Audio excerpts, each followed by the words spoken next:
Hello friends.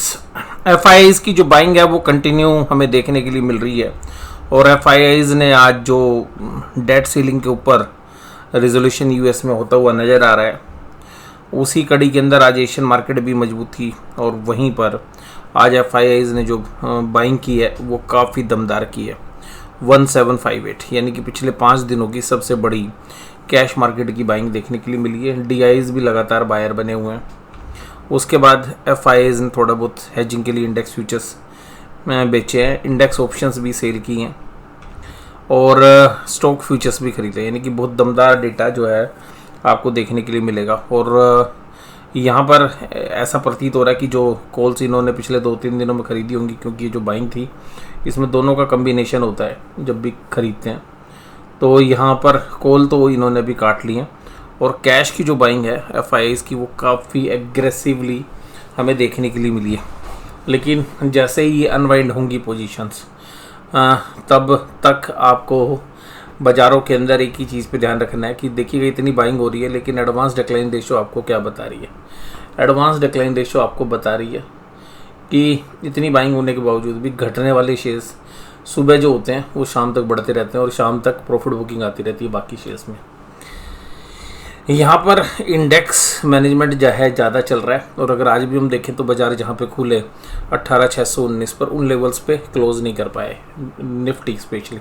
हालांकि bank Nifty में buying आ गई थी और उसके बाद अगर हम देखें तो कल हमारी चर्चा थी कि HDFC बैंक और HDFC लिमिटेड जो है ओवरसोल्ड टेरिटरी में है, तो यहाँ पर एक रिलीफ रैली आ सकती है। तो आज वही वो दोनों ओवरसोल्ड शेयर्स के अंदर एक अच्छी बाइंग देखने के लिए मिली। वहीं पर टाइटन और महिंद्रा एंड महिंद्रा के अच्छे रिजल्ट के बाद महिंद्रा एंड महिंद्रा में एक अच्छी जानदार तेजी थी और रिलायंस 2520 के ऊपर आ गया, 2500 के ऊपर। तो यहाँ पर जो हैवी वेट जो शेयर्स हैं उनके साथ जो है अब इंडेक्स मैनेजमेंट चल रही है।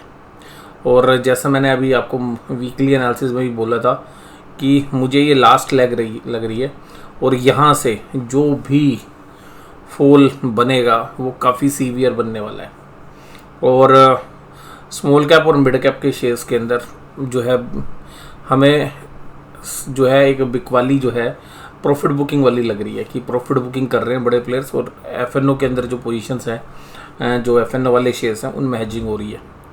महिंद्रा एंड महिंद्रा 3.7% चला, टाइटन 2.56, कोल इंडिया 1.90। और कमजोरी कहाँ थी? ONGC के रिजल्ट बाजार को पसंद नहीं आया। पावर ग्रिड, HCL टेक और डीवीज लैब ये सब शेयर्स कमजोरी में थे।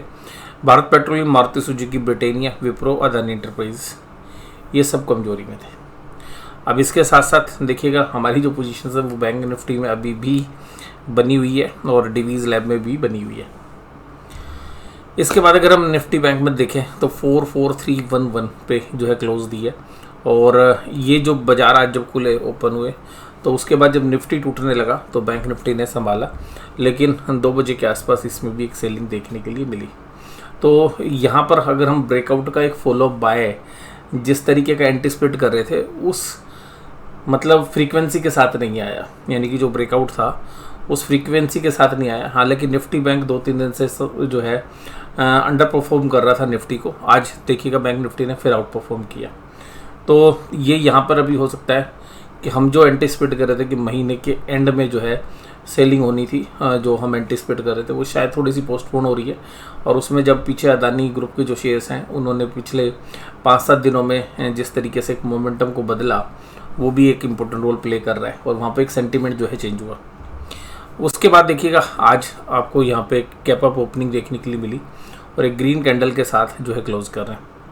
लेकिन आज या पिछले 3-4 दिनों की कैंडल्स को अगर आप देखें तो हम एक वॉल्यूम को देख रहे हैं, वॉल्यूम मिसिंग है। यानी कि जब आप यहाँ पर कंसोलिडेट कर रहे थे और ये जो आज आपने गैप अप ओपनिंग की है ये जो है अभी हमारे लिए मिसलीडिंग है। मिसलीडिंग इसलिए क्योंकि बहुत लोगों को लगेगा, जो टेक्निकल चार्टिस्ट हैं वो ये कहेंगे कि भाई ये तो गैप के बाद जो है एक अच्छी कैंडल बनी है, लेकिन ये इन्वर्टेड हैमर जो कैंडल है ये, या अगर hanging man type of pattern बनती है, ये ट्रेंड रिवर्सल का संकेत देती है। देखिएगा यहाँ पर भी हमें एक ट्रेंड रिवर्सल का संकेत था, वो फॉल्स निकला।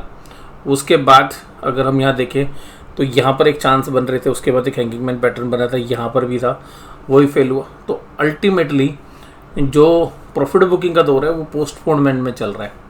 अब वो पोस्टपोनमेंट कब तक चलेगा, अब देखने वाला है। तो हमारा जो व्यू है वो महीने एंड का जो था, हम ये सोच रहे थे कि महीने के एंड तक जो है एक प्रॉफिट बुकिंग आ जानी चाहिए। हालांकि अभी 2 दिन बाकी है, लेकिन फिर भी अभी लगता है कि 2 दिन कंसोलिडेशन में, या हो सकता है 2 से ज़्यादा दिन भी, 2-3 दिन अभी कंसोलिडेशन बाजार खींच जाए और 1 तारीख की एक्सपायरी है, उस समय पर कुछ आपको एक डायरेक्शन, या कल भी एक डायरेक्शन आपको दिख सकती है।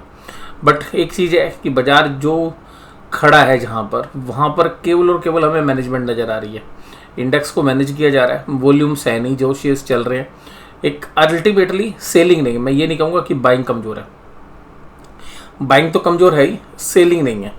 बाजार जो है, सेलर इस इंतजार में बैठा है कि भाई जब तक आप बाजार को खींच सकते हो खींचो, स्ट्रेंथ के साथ भी नहीं हो रहा पर खींच सकते हो तब तक खींच लो। और वॉल्यूम भी नीचे हो रहे हैं, डिलीवरी परसेंटेज भी नीचे की तरफ चल रही है। HDFC bank, SBI, Kotak Mahindra, IndusInd और एक्सिस सब तेजी में थे। और देखिएगा जिस साल में कोविड आया था उस साल में इंडसइंड बैंक 1 लाख करोड़ की मार्केट कैप को साफ कर चुका था। आज दोबारा से इसने 1 लाख करोड़ की मार्केट कैप को टच किया, हालांकि बाद में क्लोजिंग प्राइस पर वो टूट गई थी। ICICI बैंक 948 पर अकेला शेयर था जो कमज़ोर था। और AU स्मॉल फाइनेंस, देखिएगा AU स्मॉल फाइनेंस बैंक, मुझे पर्सनली ऐसा लग रहा है कि क्लियरली ना स्पेकुलेशन चल रहा है, बढ़िया वाला स्पेकुलेशन चल रहा है और इसका फंडामेंटल से कोई लेना देना नहीं। मेरी कोई पोजीशन नहीं है हालांकि इसमें, लेकिन मुझे पर्टिकुलरली ऐसा लग रहा है कि जो इनोसेंट ट्रेडर्स हैं ना, और जिन्होंने मंदी की पोजीशंस बना रखी है, उनको ट्रैप किया गया हुआ है इस पोजीशंस के अंदर। और देखिएगा जब भी FIIs की रैली होती है, अभी 3 साल पहले भी हम देखे या उससे पहले भी हम देखते थे, FIIs क्या करते थे, 5-7 शेयर्स को ऐसा है पकड़ लेते हैं, जकड़ा लेते हैं और उन शेयर्स में बिल्कुल भी सेलिंग नहीं होने देते और धीरे धीरे करके ऊपर ले आते हैं। और जिसमें जो रिटेल इन्वेस्टर्स है वो FNO पोजीशंस बना लेता है और उनको निकलने नहीं दिया जाता, क्योंकि जो लार्ज कैप शेयर्स हैं वो तो क्या होता है कि वहाँ पे जो इंस्टीट्यूशंस हैं उनकी भी बड़ी अच्छी पोजीशंस होती हैं। लेकिन इस तरीके के जो शेयर्स हैं वहाँ पर FIIs जो है जनरली इस तरीके के शेयर्स हैं। फिर देखिएगा जो स्पेकुलेशन करने वाले लोग हैं वो भी उसका पूरा फ़ायदा उठाते हैं। लेकिन ये ध्यान रखिएगा, जब भी वो बेचने के लिए आएंगे वो एक ही झटके में बेचेंगे और जो बाकी मतलब जो बाद में फॉलो अप बायर है उनको भी निकलने का मौका जो है नहीं दिया जाता है। तो AU स्मॉल फाइनेंस बैंक में देखिएगा, मुझे तो फंडामेंटल्स के हिसाब से ये शेयर बहुत ही ज़्यादा महंगा लग रहा है, बहुत ही ज़्यादा महंगा है। और इसी चक्कर में देखिएगा बहुत लोगों ने क्या हुआ होगा कि हालांकि हमारी नज़र इस पर गई जब 710-720 के आसपास गया, लेकिन अगर इसको टेक्निकली देखोगे तो 620-630 के आसपास ही मतलब महंगा था। तो उसके बाद देखिएगा वहाँ से 150 रुपये से ज़्यादा खींचा हुआ है। तो बहुत सारे ट्रेडर्स, रिटेलर्स ऐसे होंगे जो इस शेयर्स में भी फंसे हुए होंगे। तो देखिएगा यहाँ पर गेम है पेशेंस का। अब या तो ये देखिएगा बड़े प्लेयर्स क्या कोशिश करेंगे कि भाई या तो रिटेल इन्वेस्टर इसमें लॉस बुक कर ले या वो उसमें बैठा रहे। तो देखिएगा या तो 2-3 महीने तक वो खींच लेते हैं इस पोजीशन को, महीने भी खींच ले, 1.5 महीने भी खींच ले, या तो कैपेसिटी के साथ लोग खींच लेंगे। जो पुराने ट्रेडर थे उन्होंने स्टॉप लॉस लगा लिया होगा। अब ये क्या करेंगे, तब तक लोगों का पेशेंस जवाब दे देगा और जैसे पेशेंस जवाब देगा लोग लॉस बुक कर लेंगे। उसी दिन से आप देखिएगा ये स्मॉल फाइनेंस बैंक भी रिवर्स कर जाएगा। तो जब मंदी करने वाले लोग हैं उनके जब लॉस बुक हो जाएंगे उसी दिन से आपको AU स्मॉल फाइनेंस बैंक या उसके 1 या 2 दिन बाद आपको रिवर्स होता हुआ नजर आएगा। तो अभी भी इस शेयर्स में हम जो देख रहे हैं वो यही देख रहे हैं कि ये जो शेयर्स है फंडामेंटली 640 रुपये भी जो है एक वैल्यू जो है, हमें लगता है कि वो भी ज़्यादा है। मतलब 640 रुपये फिर भी आप मान सकते हो कि एक फेयर वैल्यू के आसपास है। तो वहाँ से तकरीबन 160 रुपये शेयर चल चुका है। उसके बाद SBI, इंडसइंड बैंक, बंधन बैंक, HDFC बैंक और पंजाब नेशनल बैंक ये सब तेजी में थे और ये चर्चा हम आपके साथ कर चुके हैं। पुट कॉल रेशो जो है अब देखिएगा 1.26 पे है और हालांकि दिन में जब ऊपर की तरफ गया तो पुट कॉल रेशो 1.34 के आसपास भी चली गई थी, लेकिन शाम की प्रॉफिट बुकिंग के बाद थोड़ी नीचे आ गई। और सिमिलरली बैंक निफ्टी में भी, और बैंक निफ्टी में 1.24 के आसपास चली गई थी। जो प्रॉफिट बुकिंग के बाद जो पुट राइटर है वो थोड़ा सा बैकफुट पे हो गए कि भाई अब पुट अपने इन्वेंट कर लेते हैं जाते जाते। और डाउ जोन्स आज बंद है और मेमोरेबल डे की छुट्टी है वहाँ पे, यानी कि यादगार दिवस हमारी भाषा में अगर हम बात करें तो। $76 ब्रेंट क्रूड चल रहा है। ऑप्शन चेन के अंदर अगर हम देखें तो 18,600 पर ही जो है कॉल राइटिंग है सारी कॉल अनवाइंड हो गई है, तो सारे मंदी करने वाले अब बैकफुट पर आ चुके हैं और 93,000 की पुट राइटिंग हुई है। हालांकि अभी कॉल राइटर्स के डेटा काफ़ी एग्रेसिव है, लेकिन कॉल राइटर भाई सब पिछले एक महीने से फंसते ही जा रहे हैं, यानी कि जहाँ पर भी कॉल राइटर हैं उनको कहीं पर भी रिलीफ मिलता हुआ नज़र नहीं आ रहा है। और जब से FIIs ने एग्रेसिवली बाइंग की है तो कोई भी डिप नहीं मिल रहा है, और साथ में जो है DIIs भी जो है उनके साथ बायर हैं। अक्सर ये होता था कि FIIs जब बाइंग करते थे तो DIIs प्रॉफिट बुकिंग करते थे, लेकिन इस बार दोनों जो है बायर बनकर जो है चल रहे हैं।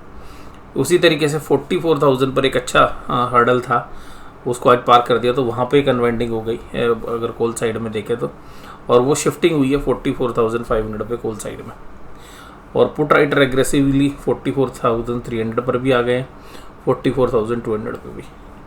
तो जो अभी बाजार है वो वास्तव में एक तरीके से बियर्स को ट्रैप करने के लिए जो है प्योरली स्पेकुलेटिव मूव चल रहे हैं इंडेक्स मैनेजमेंट के साथ। और रिटेल जो है और वो मोस्टली जो FNO के ट्रेडर्स हैं, जहाँ जो शेयर्स मतलब फंडामेंटली भी वीक लग रहे थे, वहाँ पर जो भी रिटेलर्स ने मंदी बनाई हुई FIIs वहीं पर तेज़ी बनाकर उनसे जो पोजीशंस हैं वो स्केयर ऑफ कराने का दबाव बना रहे हैं।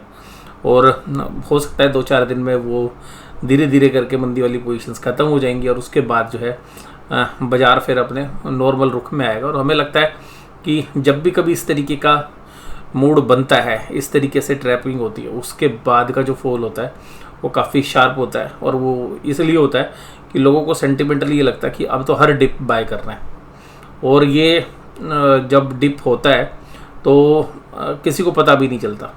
तो लोग एग्रेसिवली जो है रिटेलर्स जब बायर बन जाएंगे और लोगों को लगेगा कि नहीं अब बाज़ार नीचे नहीं आएगा, क्योंकि देखिएगा मैं यही बोलता हूँ कि अगर मान लीजिएगा बाज़ार 17,000 से 17,500 आ गया तो वो 17,500 महंगा लगता है। 17,500 से 18,000 आ गया तो बाजार ही लगेगा और ये बड़ा महंगा हो गया। अब 18,000 से 18,600 आ गया तो लोगों को लगेगा और महंगा हो गया। लेकिन अब 18,600 से 18,000 आएगा तो जो 17,000 में बैठे थे ना उनको भी 18,000 सस्ता लगने लगेगा, क्योंकि उनको ये पता है 18,600 से 18,000 आया है। और बस ये यहीं पर सारा गेम है। तो जो साइकोलॉजी है वो यही है कि बाजार को इतना खींचा गया है, FIIs वहाँ तक ले आए। अब अगर ऊपर से मान लीजिए थोड़ी सी सेलिंग भी आएगी तो लोगों को लगेगा कि नहीं अब तो सस्ता हो गया, क्योंकि हम जो भाव है वो ये नहीं देखते कि एक महीने के पहले क्या भाव था और आज क्या भाव है। हम ये देखते हैं कि 2 दिन पहले का जो भाव था उसके नीचे आ गए। और इसी तरीके से जो है बड़े प्लेयर डिस्ट्रीब्यूशन करते हैं, यानी कि अपना पूरा माल सारा डिप्लॉय करते हैं, और उसके बाद जो है एक इन्वर्स जो पोजीशन से बनती है। और देखिएगा अभी बेशक से बाजार हाई मार रहा है, लेकिन इस हाई बनाने में भी हमें लग रहा है कि जो स्टॉक स्पेसिफिकली जो है डिस्ट्रीब्यूशन हो रहा है। तो आज की चर्चा में बस केवल इतना ही। वीडियो देखने के लिए धन्यवाद। Thank you very much.